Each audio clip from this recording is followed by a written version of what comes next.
Ma'am si Carla Estrada, napapangiti na lang sa pagmamahalan ni Andrea Brillantes at Daniel Padilla. Ano?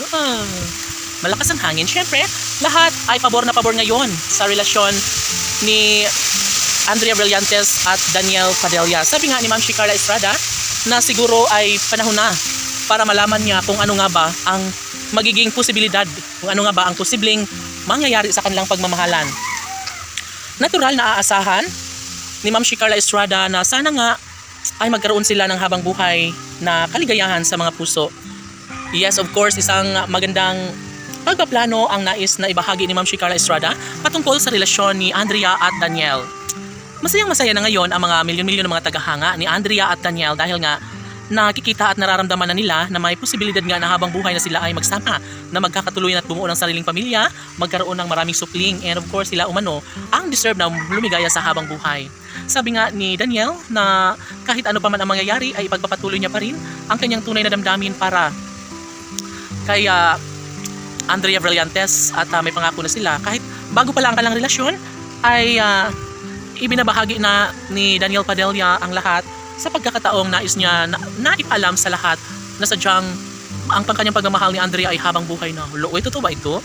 Siyempre, napapangiti na lang si Ma'am si Carla Estrada sa mga pagkakataong ito dahil nga naman bilang isang ina ay nais ni Ma'am si Carla Estrada na magkaroon ng katiwasayan, magkaroon ng habang buhay na kaligayahan ang puso ng anak na si Daniel sa pag-ibig niya kay Andrea Brillantes. Siyempre, kahit na marami ang humuhusga sa kanilang relasyon ngayon, ay patuloy pa rin na ibinabahagi ni Andrea at Daniel ang kanilang tunay na pag-ibig sa isa't isa.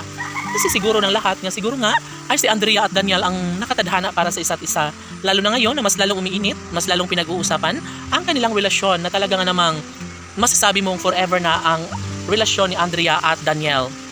And of course, isa lamang ito sa pinakamahirap na mga bagay na talaga nga namang sabi nga ni Ma'am si Carla Estrada na hindi na siya kailanman aasa pa dahil marami pang mga mangyayari patungkol sa kanilang relasyon na posible nga na sila ay tuluyang maghiwalay, mawasak na lang relasyon. At syempre bata pa umano si Andrea Brillantes, marami pa umanong posible na mangyayari sa kung ano man ang kagustuhan ni Andrea. Ngunit sabi nga ni Andrea Brillantes na kailanman ay hindi niya uurungan si Daniel Padilla, hindi niya aatrasan at mamahalin niya ito habang buhay dahil alam niya na ito lamang ang kaligayahan na nagbibigay sa puso ni Carla Estrada, na tsak umano na magiging happy ang puso ni Carla Estrada kapag tunay na magiging happy ang anak na si Daniel Padilla.